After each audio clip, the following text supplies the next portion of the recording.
Well, today my guest is Rick Vechel. Hello, Rick, and welcome. Thank you for joining me. Hello there. Thank you for the invitation. Love to be here. Great. Well, today we are going to talk about D&D. So tell me, what, in your own word, what is D&D? Well, D&D is Dungeons and Dragons. If you ask people from the 70s, it's Satan's game. But it's just a tabletop fantasy role-playing game where you play with one dungeon master who manages the game board, and you have a few players that come with their own custom heroes, and together you tell a story. You add some dice into the mix, and you got everything you need for a fun new addiction. Okay. I also read that there are a movie and a book of it. Is that true? Well, there are multiple books. Better said, there are two categories in if it comes to books. We have the player's handbook, the dungeon master guide, and the monster manual. The three books that you need to play the game, because it doesn't really have a board. At least not it's not necessary to play with. And you of course have the novels like from R.A. Salvatore that bring a lot more lore into the world. The Dragonlance novels are also another campaign setting, another world to play in. Um, so there are a lot of books associated with D&D. um, and they're all fun. Some are just more story wise, other are more mechanical wise, and yeah, they're all full of fancy and fun. So that's perfect. So yeah, it's a pretty broad world, especially now with the world of 3D printing. It's only getting more out of hand than we ever hoped and expected. Okay. So um how did you be involved with D&D? How did it start with you? Oh, well, when I was 13 years old, a friend of mine said, "Hey, my dad brought a new game. Let's play it." And I said, "Sure," together with a few other friends. Because his father picked it up at a gaming convention because he was a big Warhammer fan, and he thought that it was this kind of hero module for Warhammer or something like that. Um, but he was mistaken, so he gave it to his kid because he didn't want it, and that was a very good thing because I was 13 at the time, and we played weekly, especially the first year before school got in the way. Um, and that's where I got the first taste of D&D. It was version 3, yeah, version number 3, third edition back then. A half year later, we came to 3.5. Um, and there wasn't a month that didn't play. Since then, I'm 32 now, so almost Okay. 20 years. Yeah, good, great. Isn't this also not to play on PC or console? Did they make that? Uh, well, there are variants of it. We have, for example, we have the popular Neverwinter Nights and Baldur's Gate, two PC games that were highly popular in the end 90s and started the zeros. But those were most oftenly based on the D&D game. And there are some few other games like MMORPG called Neverwinter, where I also use the same D&D lore. And if it comes to movies, your first question, sorry about that. We also have a few D&D movies. Most people don't like those movies because D&D is very hard to categorize. Because if you have a movie, you have main characters, you have people that you follow. But in D&D, you can be your own hero. So it's an interesting thing to make a movie out of. Now a new movie is coming up, also a 3D animated movie, and I'm very curious what they did to yeah, to break the bad rap that D&D movies have. So, how big or how hardcore is the fan base of D&D? Um, well, you have a very strong core, and that comes in effect in two possibilities. One is the gatekeeping, that is especially overseas. I'm in the Netherlands, but I'm more talking about the American side. You have some more gatekeeping and who's allowed to play and whatnot. Um, and you have people that just go to town on minis, on terrain, and go full dice goblin. That just means that they have way too many dice that they'll ever use in way too many sparkly colors. Um, so we have those two groups that are actually visibly known, but you also, yeah, D&D is a hobby that isn't a lot in the forefront. It's a board game, and what usually happens when you have a board game, it's in a closet somewhere. so it's not very visible from the outside that you're playing D&D. For example, Joe Manganiello, Terry Crews, Dwayne The Rock Johnson, beside being cool actors and having a body I can only dream of, they all play D&D. If you told me this a few years ago without any proof, I wouldn't have believed you anyway. So it's pretty big in every way. So how do I need to imagine how uh, a game will go? Like you said, most of the time you come together and you have one dungeon master, and yeah, where you go from there. Well, yeah, at least you need at least two, usually three players and one dungeon master. You also have one-on-one D&D, but I'll leave that for another question. Um, and you, as the players, you've made a character or you have a pre-made character, and you're going to fit a role of, for example, a fighter, a wizard, a rogue, or a cleric, the healer. And the dungeon master will unfold to you a situation, a story that you begin with. For example, one of the most common tropes is you all meet in a tavern. And then there are plot hooks, there are people to talk to, drinking games to be done. And then the dungeon master kind of follows the party around where they want to go to. For example, I can make a knight that is on a quest for vengeance because somebody killed his brother, and I'm looking for the cult that did it. The dungeon master can just go to town on that story. The other way is that, for example, you take the starter set from D&D, that's a boxed version of the game. You have some characters in there, you have a storyline in there, and your players come into this town called Vandalin, and there's stuff happening here. There are a few um, ruffians who are taking advantage from the little town. There's a mine that wants to reopen, but they found monsters and need adventurers to save them. So then you take an all other approach. But in all cases, you have a hero, or at least a hero, one that becomes a hero later on, and you have adventure awaiting for you. And it goes in three steps. Three steps. We have the dungeon master that says, "Well, this is a situation that unfolds before you. As a player, you take an action or you say what your hero wants to do, and depending on that action, you have to roll a 20-sided die that usually will let you know immediately if you failed or that you succeeded. And you repeat that kind of every round, every action, every idea that the party has. So can I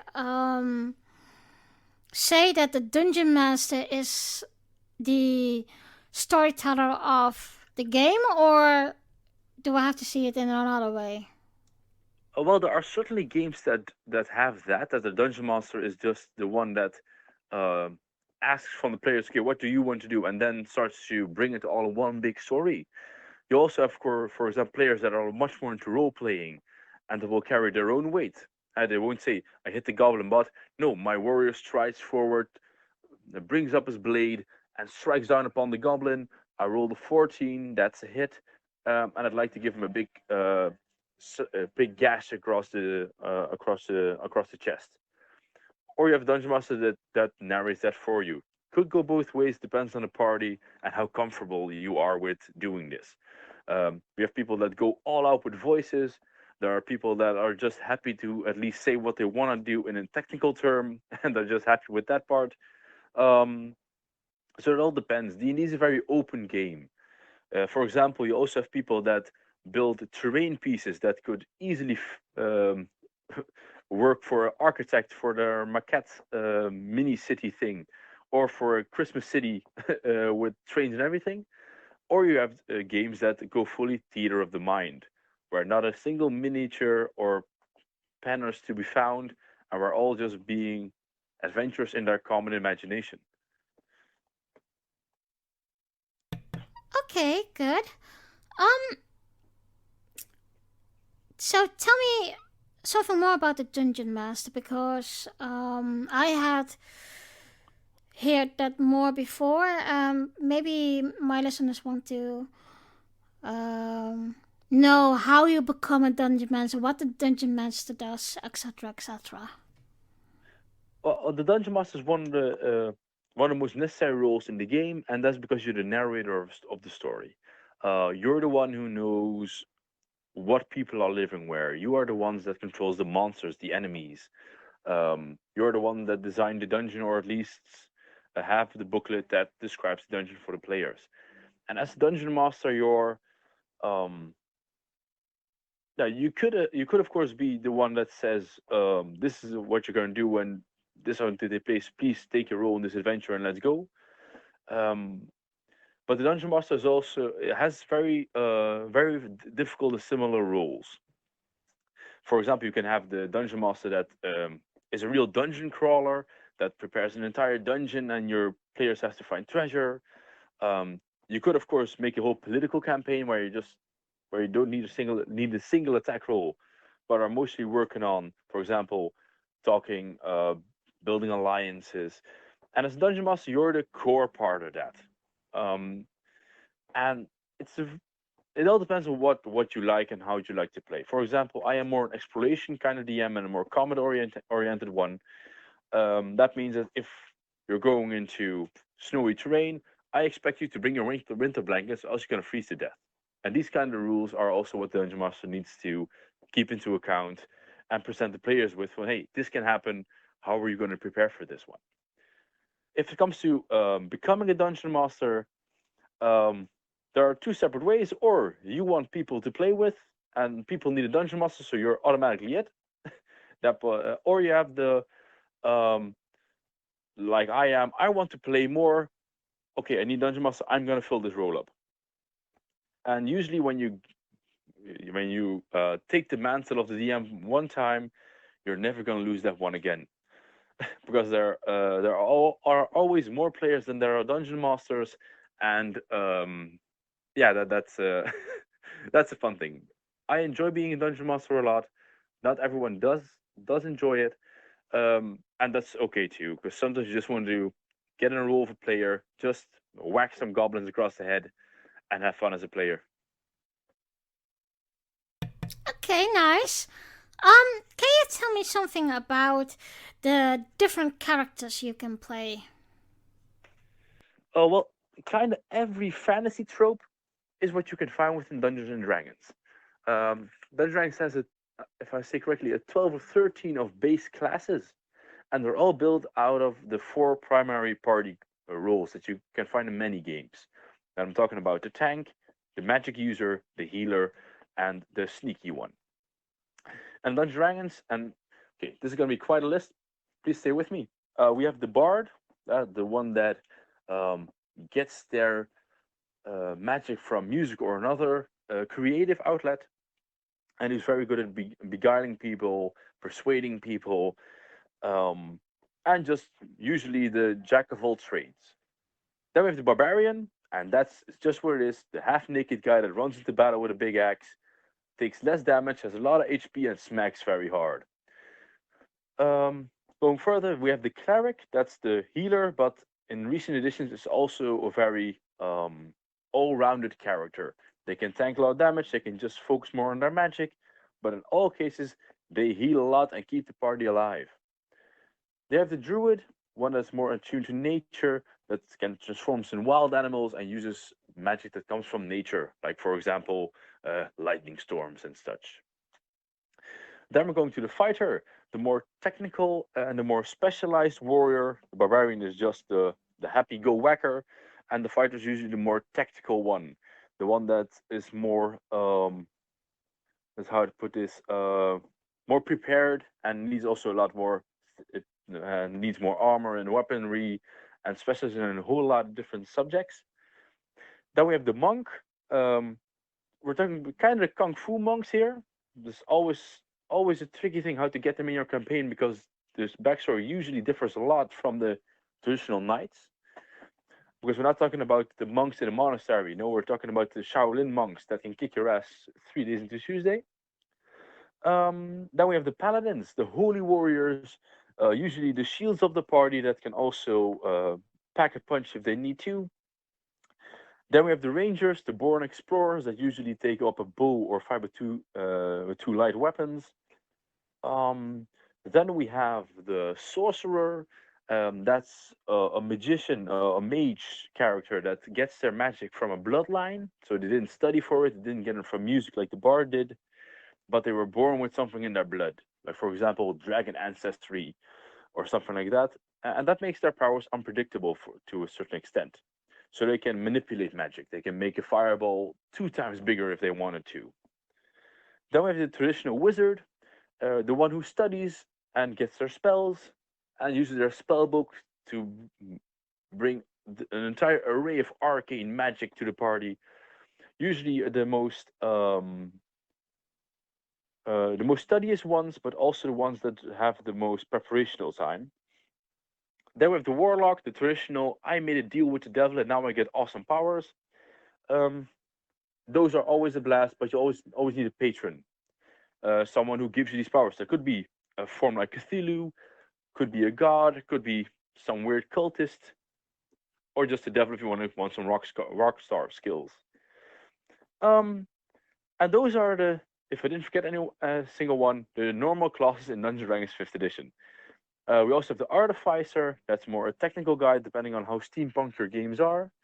And the fun part is, I just named a whole lot of classes, and every one of those has subclasses. For example, the fighter can become a champion. That's just one that can better hit their targets. Or they become a battle master, where they can put in special maneuvers to get some more tactical advantage in games.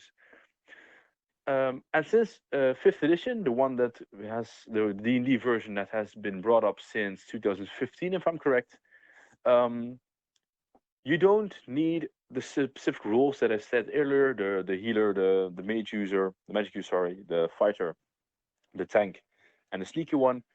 A lot of classes can fill those rules. In 5th edition, it isn't as black and white anymore. It was in previous editions. So the most important part, if it comes to your heroes, is what do you want to play as? What would be your flavor thing? For example, the spell book from the wizard that I said, you can of course have your every wizard be a guy with glasses on, a big tome of in their hands, and waving their magic wand around. But I, for example, had a dwarven wizard some time back, and he inscribed everything on a stone tablet to bring his spells to life. An entirely different flavor mechanic. It didn't change anything stat wise, but it looked so much cooler. And because he was a dwarf, he could also wear armor, so I had a cool armored wizard. Entirely different than the trope, but a great outlet for your creative ideas. How would you like to play your fantasy game of Dungeons and Dragons? Okay. Um, how many editions are there from D&D? Where 5 up till now. We have the 1st edition, the 2nd edition. We have some point 0.5 farmers or advanced editions. We have 4th, but a lot of people don't like that version. And we have 5th since a few years back. And there was some rumors that a 6th would be coming out soon. But the Wizard of the Coast, the company behind Dungeons and Dragons, is smart enough not to do that. okay, okay. So what make a good dungeon master? Um, well, it depends on what you want for your party. For example, I believe, at least some groups that I play with believe that I'm a good dungeon master, but I also know people that dislike my flavor in dungeon mastering. For example, but I think that the most important part of being a dungeon master is um, talking to your players. What do you want to play as? Are you expecting from this game? What would you like to do? I think that would be one of the most important things and qualities that dungeon master should have, because it doesn't really matter how many minis you got, how much dice you have, how big and bad your monsters are. If you are all not having a good time playing a game, because in the end of the road it's just a game, then somebody's not doing their part. And it could be a mismatch between players and dungeon masters, but I think that talking to each other and keeping that communication open is one of the most important parts of being a dungeon master. Because to be honest, everyone can just read a module, draw a map, and say, "Have fun, whack at the goblin." um, yeah. So what does make playing D&D so fun? For me, it's the creativity that you can just put in there. I'm not bound by anything to I don't have to follow a module. I can create my own adventures. I can create my own dungeons, and it's a very creative output. And that's, for me at least, one of the things that I really like about Dungeons and Dragons. It gives you total freedom over um, the world that you're creating, what you're adventuring with your friends and family, and I love that about D&D. And I do believe I'm not the only one who likes that aspect a lot. Um, because also for the players, for example, I'm pretty much a forever dungeon master. Also because it's my job, so I have the extreme luck that I'm able to play this to pay my bills with.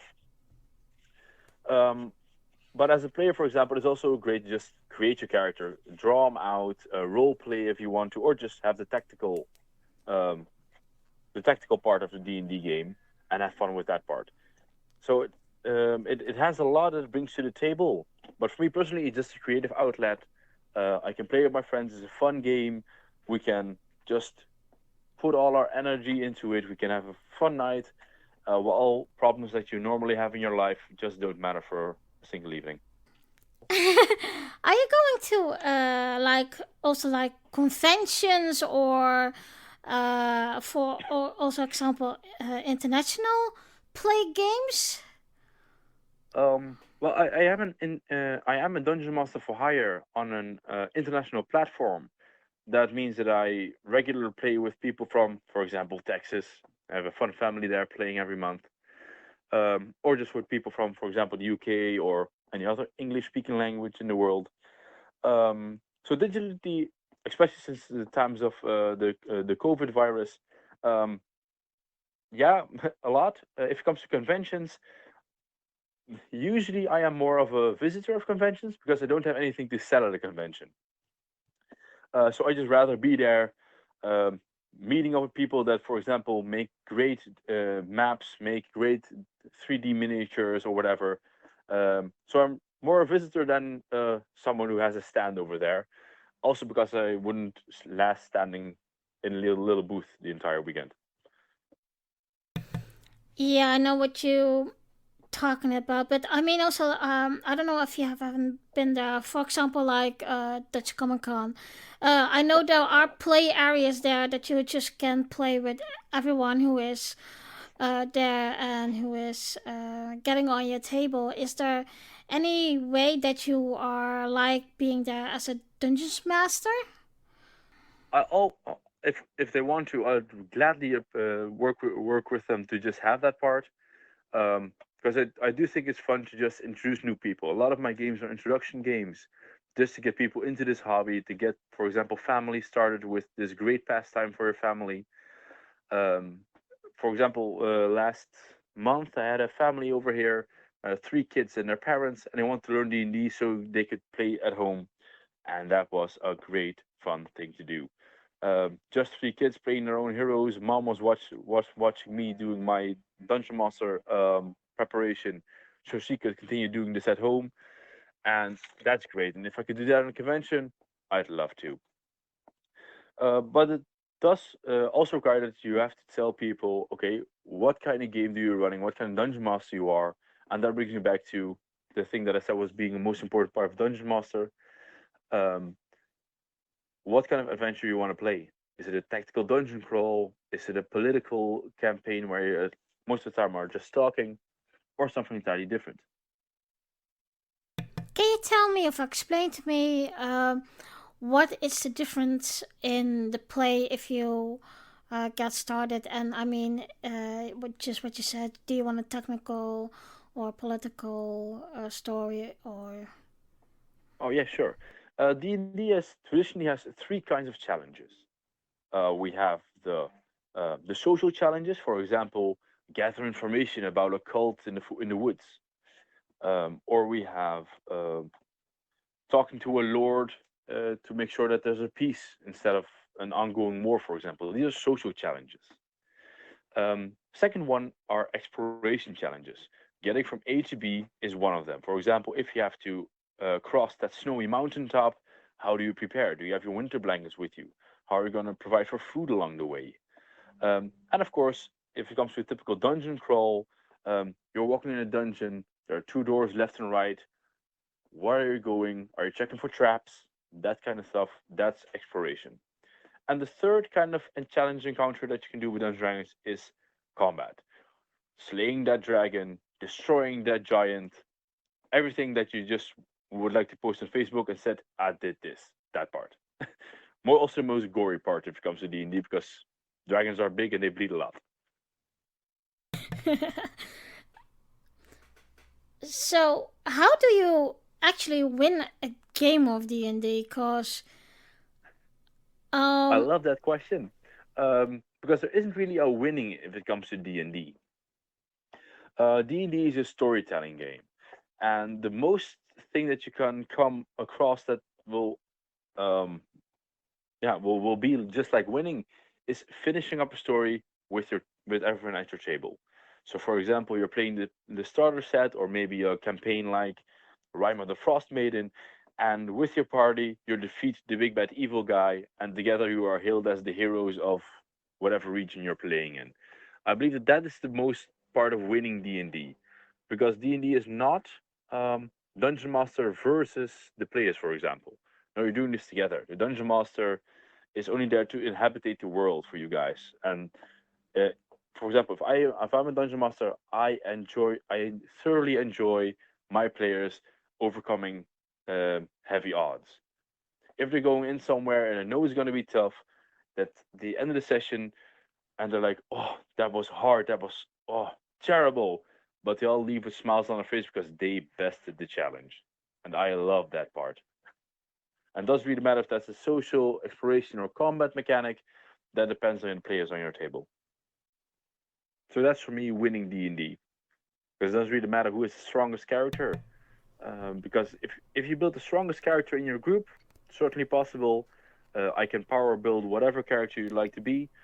Um, but usually those are not the most fun characters to play because your group consists of usually 4 or 5 players.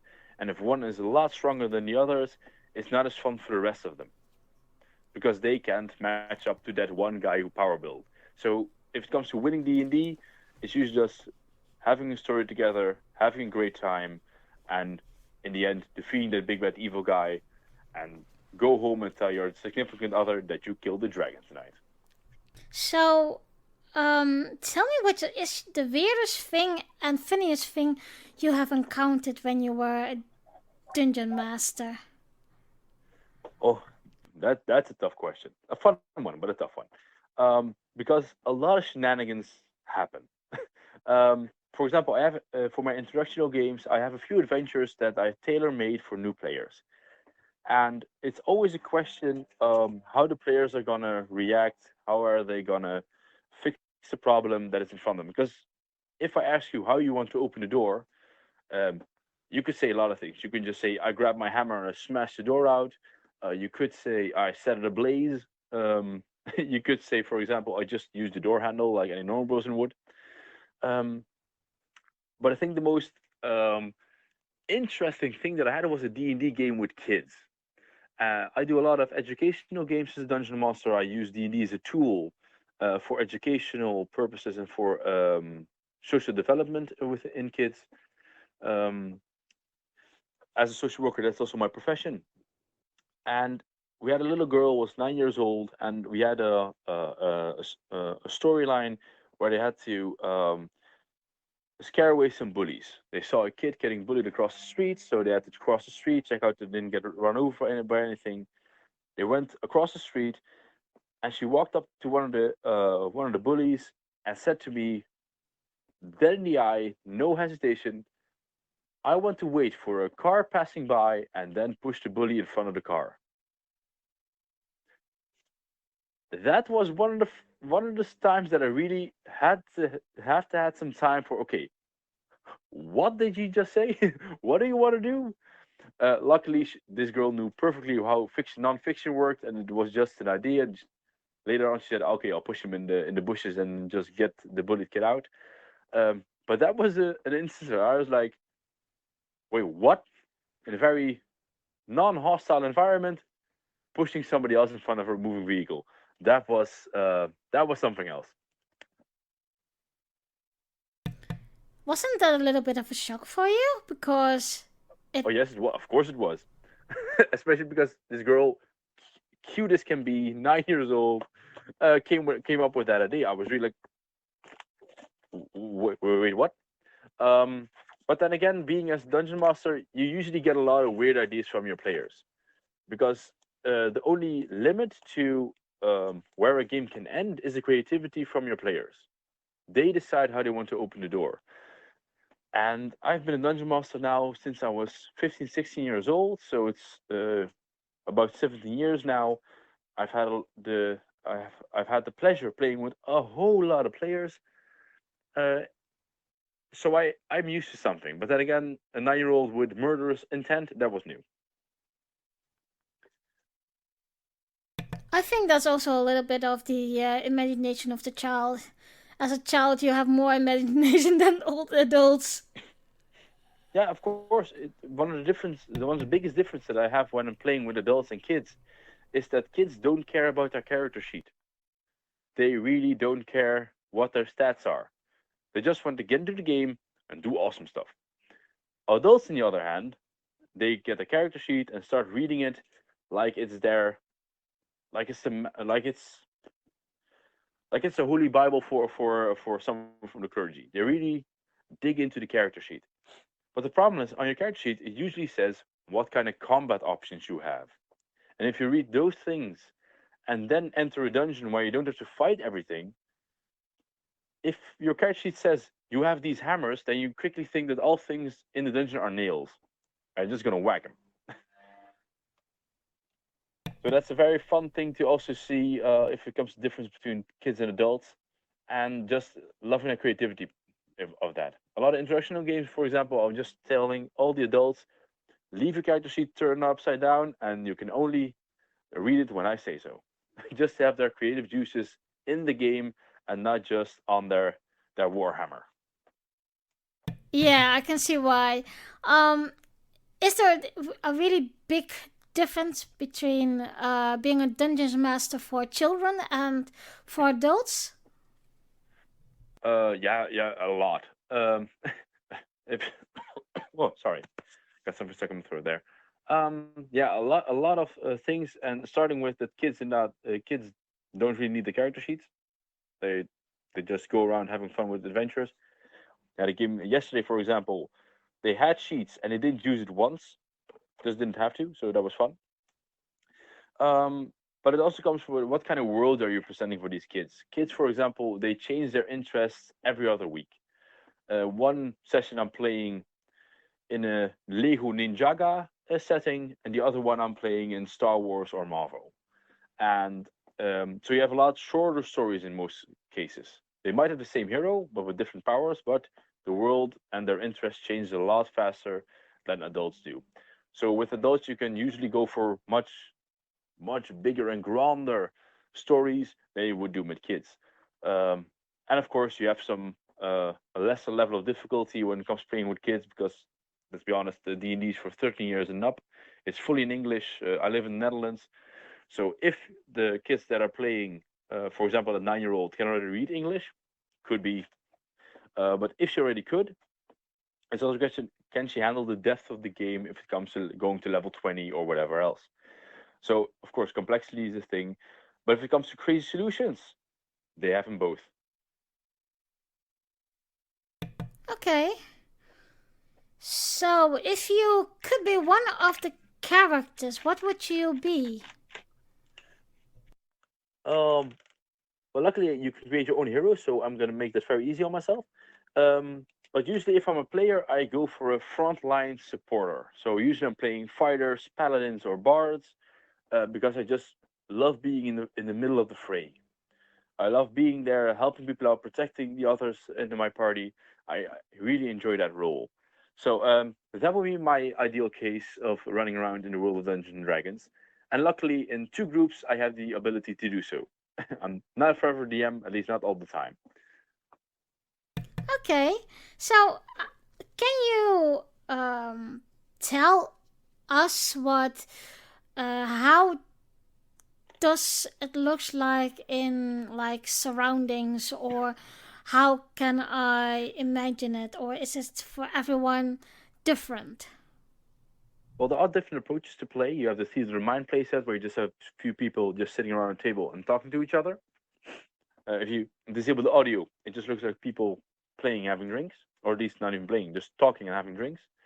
And of course, you have your the people that go all out with their terrains.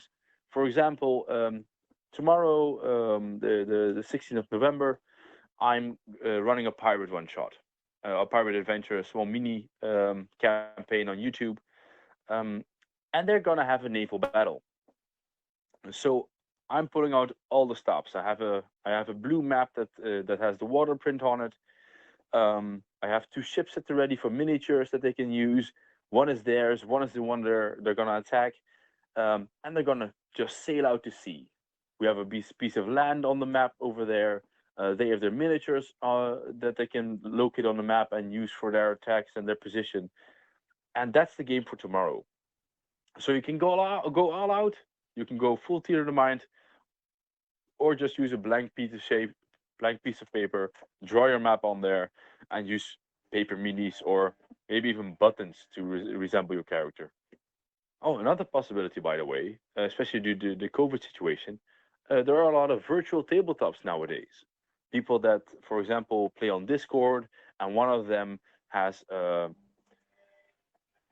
platform like Fantasy Grounds or anything else where they have a digital map to view for the players. That someone made a a graphic visual for example, a swamp map, and uses their computer program to navigate their characters with a small token on the screen. That's also a possibility.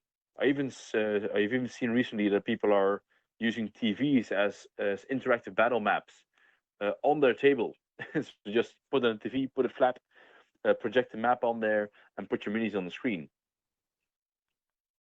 So these are all within the realm of possibilities when playing Dungeons and Dragons. Okay, that sounds interesting. Um, well, I think we're going to getting at the end of the episode. Is there something you'd like to add? Um, like I showed, am I allowed to do a self-promoting part?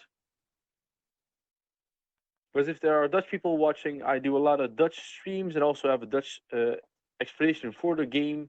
I heard from a few people that they couldn't get into D&D because they didn't get the English part as well.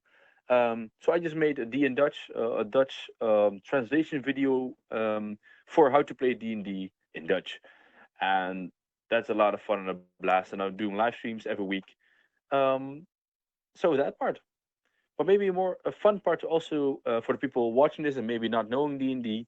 Um, Dungeons and Dragons, from the Wizard of the Coast, the company behind it, has their world of the Forgotten Realms, and that's a more high fantasy Lord of the Rings kind of setting. Lord of the Rings, but done with a lot more magic, not just one Gandalf as an angel with one of five, but a lot more. Um, if you're into steampunk, for example, you also have other realms. For example, Eberron is a very high technical um, and fun world to explore.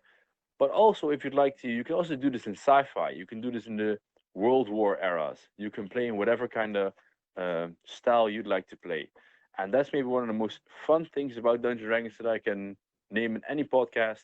You can make it all yours. You can get your friends at the table, catch a common interest, and just go on adventures. And it doesn't really matter where you want to go.